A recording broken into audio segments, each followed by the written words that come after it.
series. This is Karthik. In this session, I would like to discuss about the simplification problems. As all of you know, time is a critical element in any competitive exams. How efficiently we solve the problems within the limited time is the key for the success. Okay, let's discuss interesting techniques and tips to solve the problems quickly. Okay, let's get started with the course. Okay, let me start the class with the steps to follow in order to simplify any problems in the simplification. I have listed out 4 steps. I will explain each step with an example. Let me start with the first step. In order to simplify any problem, the first step we need to follow, we need to find out the unit digit in the resultant. Let me take an example. I will take a multiplication example, 347 into some 43 into 75. Instead of going forward and solving the problem in the traditional approach, the first step we need to do, we need to calculate the unit digit. How we can calculate the unit digit here? We need to multiply unit digit of each number. How much we will get? 7 3 is 21, 1 5 is 5. That means in the resultant we will get the 5 as the unit digit. With that option we can rule out some of the options. If you are still left with some more options, we can go to the second one. What is the second one? We need to find out the possible number of digits in resultant. How we can find out? Let me take one example of addition here. Let's assume we are adding some 69 plus 75. As we are adding two 2-digit numbers, in the resultant we will get either 2-digit or 3-digit, right? And then what we can conclude, if we compare the MSB bits, if we add the MSB bit, then if we get a carry, then the number of bits would be 3, or else if the number of bits would be 2. In this case 6 plus 7 13, we are getting one carry here, so the possible number of digits in the resultant would be 3, right? With these two options we can rule out most of the options in the problem. If at all, if we are left with multiple options, we can go to the third one. What is the third one? We need to round it off to the nearest zeros. I am taking one example of multiplication here, 127 into 999. How we can solve this? If we go with the traditional approach, we need to multiply 9 with 127, 9 with 127, and then we need to add those numbers. Instead of doing the traditional multiplication, what we can do, we can round it off 999 to the 1000 minus 1. If we round it off 999 to the 1000 minus 1, we have simplified the multiplication, right? Now we can directly multiply this one, 127,000 minus 127. How much time it will take to solve this one? Within very few seconds we can complete the computation, right?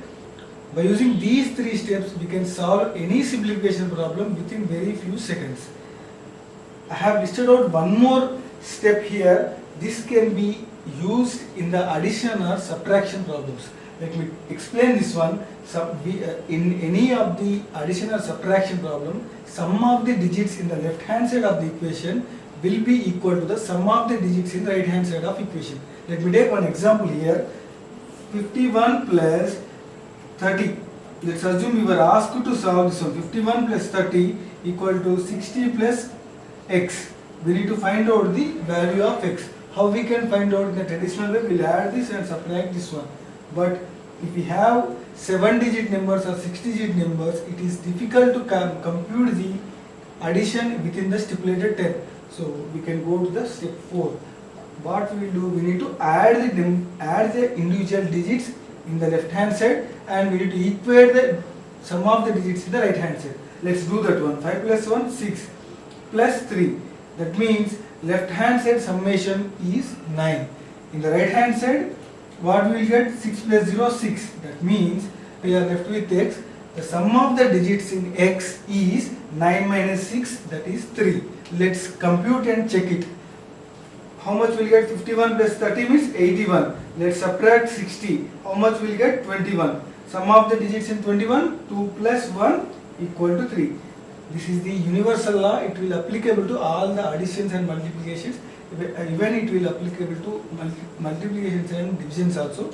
But it is preferable to apply this concept in the addition and subtraction. Let me take one more example and explain this concept again. Let me explain you few more tips to add the numbers very quickly. How we can do that one? If we are adding with 9, any digit, if we are adding 9 with any digit, we will get the same digit. Okay, let's assume we are adding some s, we will get the S value only. Let's take an example. If we are adding 9 plus 2, what we will get? We will get 2 only, the digits, sum of the digits. Let's calculate this one, 11. In the case of 11, 1 plus 1 equal to 2. Right? Let's add 9 plus 4. How much will we get? 13. 1 plus 3 equal to 4. Right? That means if we add any number with 9, the sum of the digits would be the same number. So if we are adding the digits in the summation or addition, we can ignore the 9 and we can equate this 9 with 0. That means we will remove the 9 from the addition problem. Let me take one example. Some 45 plus 95 equal to some 120 plus x. Right? In order to solve this one, what we need to do, we need to find out the sum of the digits in the left hand side that should be equal to the sum of the digits in the right hand side. Let's do that one. 9 and this is 9 plus 5, 14 and this is 3 and we need to find out the x, right? And we need to further add the digits. But what we can do is we can ignore the 9 here. If we ignore the 9, what we were left with 1 plus 4, 5. This is the answer, right? Again, we can also ignore the 9 here itself. This is 4 plus 5, 9, ignore with 0, 9, ignore with 0. What we will get? We will get 5. How much time it will take? It will take very, very less time, right? Instead of adding the digits, if we ignore the 9 from all the summations, we can calculate within very less time. Here, in the right hand side, we are left with 3. That means, in the resultant, the sum of the digits should be 5 minus 3, that is 2. Here, right? I hope you have understood this step. With this step, you can solve any addition or subtraction problem very, very quickly, right? Okay, I hope you have understood the 4 steps. By using these 4 steps, you can solve any simplification problem within very, very less time. The first 3 steps you can apply anywhere. The 4th step, it is preferable to apply in the addition or subtraction problems. You can apply anywhere, but it is preferable to apply in the addition or subtraction problems. Okay, I will explain the squares and square roots concepts now, and I will tell you few tips to solve the problems quickly, and then we'll take multiple examples. By using these 4 steps, I will solve those examples. Okay, let's start with the squares and square roots. Finding the unit digit in x to the power of n plus y to the power of z is one of the important problems in the simplification. We may be asked multiple questions in such problems. How we can solve that one? Let's understand the concepts. Once we understand the concepts, let's go ahead and solve multiple problems in that concept. I have listed out the squares of numbers from 1 to 9, right? The first step, what I have told you, to simplify any problem, we need to concentrate on the unit digit. So I have listed out the unit digits in the black marker. 1 square is equal to 1, 2 square is equal to 4, like that. All the unit digits I have listed out here. Okay, from these squares we can conclude few statements. What are those? Let's write that one. 0 to the power of n equal to 0. Similarly, 1 to the power of n equal to 1, 5 to the power of n equal to 5, and 6 to the power of n is equal to 6 if n greater than 0. This is the one, right? So if we have any problem with the unit digit 0, 1, 5, 6, then the resultant unit digit would be the same number, right? This is one of the statements we need to understand. The other one is 2 to the power of 1, 2, 2 to the power of 2, 4, 2 to the power of 3, 8, and 2 to the power of 4, 16. I am writing only unit digits here. Then 2 to the power of 5, 32, 2 to the power of 6, 64, 2 to the power of 7, 128, and 2 to the power of 8, 256. If you observe these statements clearly, what we can conclude here, after 4 terms, the pattern would be repeating, right? 2 to the power of 1 equal to 2 to the power of 5 equal to 2. 2 to the power of 2 or 2 to the power of 6, we will get a unit digit as 4. This is applicable to all the digits powers. So in order to simplify any problems with the x to the power of n or y to the power of n, if we write in terms of 4, we can conclude the resultant unit digit very quickly. Okay, let's discuss about the square roots. How can we simplify the problems in the square roots? we have to follow the same steps which we have already discussed, right? The same steps we need to follow. The first step, in order to simplify any square roots, same thing, we need to find out the unit digit. The second step, if we are left with some more options in the first step, we can go to the second step. What is the second step?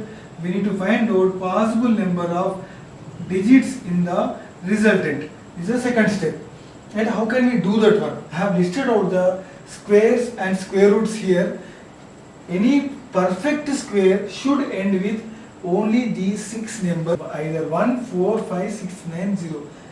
Right? If it is ending with 1, the resultant would be either 1 or 9.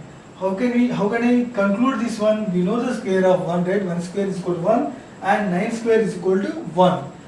So if we have the question which is ending with the unit digit 1, the resultant unit digit should be either 1 or 9. Similarly, I have listed out all the 6 possible combinations. In case of 5, 6 or 0, the resultant would be 5, 6 and 0 only. Right? This is the first step. Even though after finding the unit digit, if we are left with multiple options, we can go to the second step. What is the second step? We need to find out the possible number of digits in the resultant. How can we find out possible number of digits in the square root? Let me explain you a simple concept. Let's assume we were asked to find out the square root of 10,000.